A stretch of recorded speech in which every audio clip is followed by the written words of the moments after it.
Good morning student. हम कक्षा अष्टम विषय सामाजिक विज्ञान और प्रकरण आपका कृषि, और इसमें हम जो है मुख्य खाद्य फसलों के विषय में चर्चा कर रहे थे, जिसमें हमने पिछले वीडियो में भी इसको जाना था कि बढ़ती जनसंख्या की आवश्यकता को पूर्ण करने के लिए विविध प्रकार की फसलें पूरे विश्व में उगाई जाती हैं ताकि जो बढ़ती हुई जनसंख्या है उस खाद्यान्न की पूर्ति की जा सके।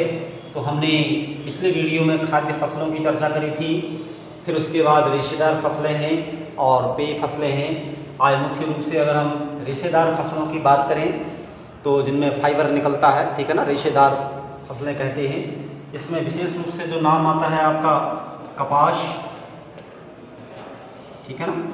तो कपास जो है रेशेदार फसलों में मुख्यतः है। यहाँ तापमान की बात करें तो कपास की कृषि के लिए उच्च तापमान की आवश्यकता होती है। हल्की वर्षा यानी कि कपास की खेती के लिए एक मुख्य रूप से उच्च तापमान और हल्की वर्षा,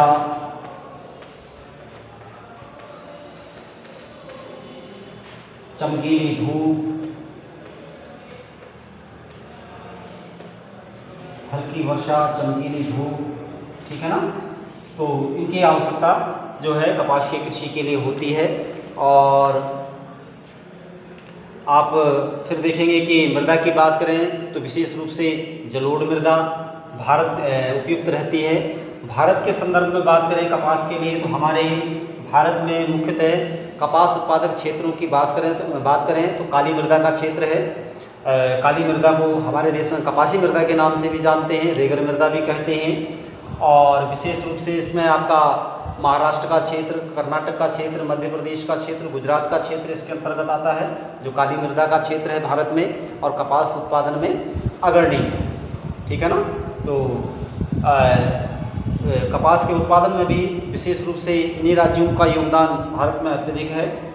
और इसके बाद हम बात करें मुख्य उत्पादक देशों की कपास के, तो देखते हैं कि कपास के उत्पादन में अग्रणी चीन, जहां मुख्यतः कपास का उत्पादन होता है। उसके बाद संयुक्त राज्य अमेरिका, कपास के उत्पादक राज्यों की बात करें तो चीन, संयुक्त राज्य अमेरिका, भारत। हमारे देश में भी कपास के उत्पादन की बात हमने अभी करी, मुख्य क्षेत्र बताए। काली मृदा का जो क्षेत्र है कपास उत्पादन में अग्रणी है। और इसके अलावा बात करें आपके तो पाकिस्तान और मिस्र, ठीक है ना। तो मिस्र तो लंबे किस्म के जो कपास के फाइबर होते हैं उनके लिए जाना जाता है, यानी कि उत्तम किस्म का कपास का जो उत्पादन है मिस्र में होता है। और पाकिस्तान में भी कपास का उत्पादन होता है। कहा जाता है कि स्वतंत्रता से पहले जो है कपास उत्पादक जो क्षेत्र थे उनमें अधिकांशतः भारत में रह गए और कपास की जो सूत की मिलें थी वह पाकिस्तान में चले गई, तो ठीक है ना। तो बंटवारे के बाद देश के जो है भारत में काफ़ी समस्याओं का सामना करना पड़ा कि एक तरफ जो है कृषि क्षेत्र रह गया, दूसरी तरफ जो कारखाना था उनसे बनने वाले जो उत्पाद हैं वह चले गए। फिर धीरे धीरे बाद में उन समस्याओं का समाधान हुआ। जो भारत का तटीय क्षेत्र है, विशेष रूप से गुजरात में अहमदाबाद, सूरत, बड़ौदा, ठीक है ना, और ऐसे ही मुंबई, फिर तमिलनाडु के कुछ क्षेत्र, कर्नाटक के कुछ क्षेत्र, इन क्षेत्रों में फिर ये कपास उत्पादन से विशेष रूप से सूती वस्त्र उद्योग के लिए उभर कर सामने आए, ठीक है ना। तो ये हमने बात करी आपके कि कपास के लिए जलवायु की बात करें तो उच्च तापमान, हल्की वर्षा, चमकीली धूप की आवश्यकता होती है। क्षेत्र की बात करें तो चीन जो है कपास के उत्पादन में अग्रणी है। और फिर संयुक्त राज्य अमेरिका, भारत के क्षेत्रों पर हम चर्चा कर चुके हैं, पाकिस्तान और मिस्र, ठीक हो गया। तो ये आपके रेशेदार फसलों में पहला आपका कपास हो गया। और उसके बाद रेशेदार फसलों की अन्य फसलों की बात करें तो हम देखेंगे अगली फसल है आपकी पटसन या जूट।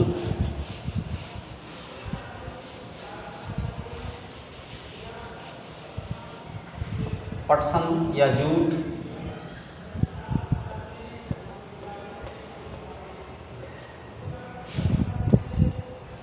ठीक हो गया।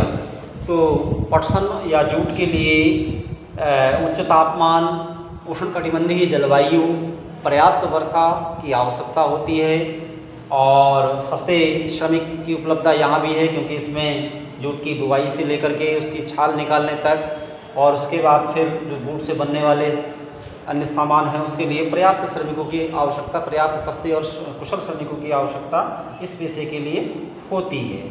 खास बात है कि आपके पटसन या जूट को सुनहरा रेशा या गोल्डन फाइबर के नाम से भी जाना जाता है और यह नकदी फसलों की श्रेणी में आता है, ठीक है ना। और भारत में विशेष रूप से जूट के उत्पादन में आपके पश्चिम बंगाल, उड़ीसा, इन तटवर्ती क्षेत्रों में जहाँ उष्णकटिबंधीयता और आर्द्रता वर्ष भर बनी रहती है, इन क्षेत्रों में जूट का उत्पादन होता है। विश्व स्तर में बात करें तो जूट के उत्पादन में आपका या पटसन के उत्पादन में बांग्लादेश, ठीक है ना, मुख्य रूप से उभर कर सामने आता है, जहाँ की जलवायु जूट उत्पादन के लिए अनुकूल है। सस्ते कुशल श्रमिक भी मिल जाते हैं जो जूट का उत्पादन भी करते हैं और साथ में उससे जो बनने वाले सामान हैं जैसे कि टाट, बोरियाँ, ठीक है ना, चटाइयाँ, उन सब के लिए भी वहाँ पर्याप्त श्रमिकों की उपलब्धता हो जाती है। ठीक हो गया। और नकदी फसल के रूप में इसको जाना जाता है और ये आपके मुख्य रूप से जो है इसको हम जो है सुनहरा रेशा के नाम से जानते हैं। तो रेशेदार फसलों की बात करें तो आज हमने जो है कपास और पटसन पर चर्चा करी। आज के लिए इतना ही, धन्यवाद।